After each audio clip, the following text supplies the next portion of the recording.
Alors, comme troisième, quatrième et cinquième méthode de factorisation, on va trouver les identités algébriques. Une identité en mathématiques, c'est une égalité qui est toujours vraie. C'est un raccourci qu'on utilise plutôt que de faire des calculs.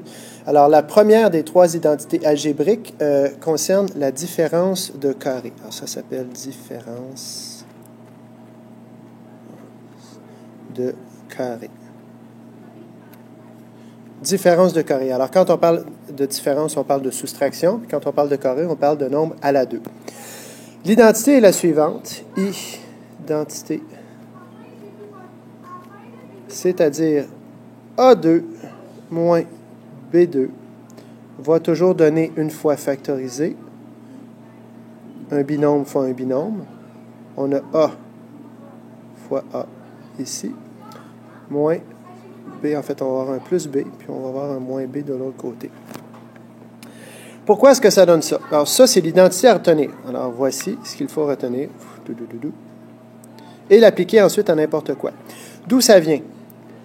Décomposons. Alors, voyons pourquoi est-ce que A2 moins B2, ça se factorise en A plus B multiplié par A moins B.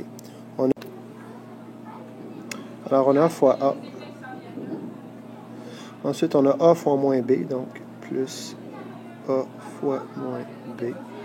Ensuite, on a B fois A plus B fois A. C'est un fois, ça. Et ensuite, on a B fois moins B plus B fois moins B. Alors, réduisons.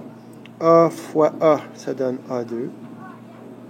Ensuite, A fois moins B, ça donne moins AB. Ensuite, B fois A, ça donne plus AB. Et finalement, B fois moins B, ça donne moins B2. On peut voir que moins AB plus AB, ça fait 0. Réponse finale, A2 moins B2. Ah, c'est pourquoi on a ça ici. On y va d'un exemple avec le binôme x2 moins 64.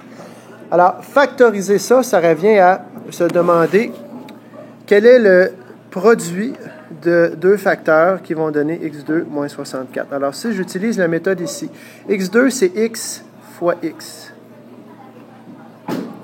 Alors, j'ai mon x2 ici qui est x fois x. Ensuite, j'ai 64. Bien, je vais extraire la racine carrée de 64 puisqu'on regarde ici le b fois le b, c'est donc la racine carrée de b2. Alors, la racine carrée de 64, c'est 8. Et pour terminer, j'ai besoin d'un plus ici et d'un moins là pour que x fois x va donner x carré. Ensuite, x fois moins 8, ça donne moins 8x. Ça, c'est la preuve que je suis en train de faire. Ensuite, j'ai 8 fois x qui fait plus 8x. Finalement, 8 fois moins 8, ce qui donne moins 64. Ça et ça s'annule. Il reste donc x2 moins 64. Voici pour la différence de carré en factorisation.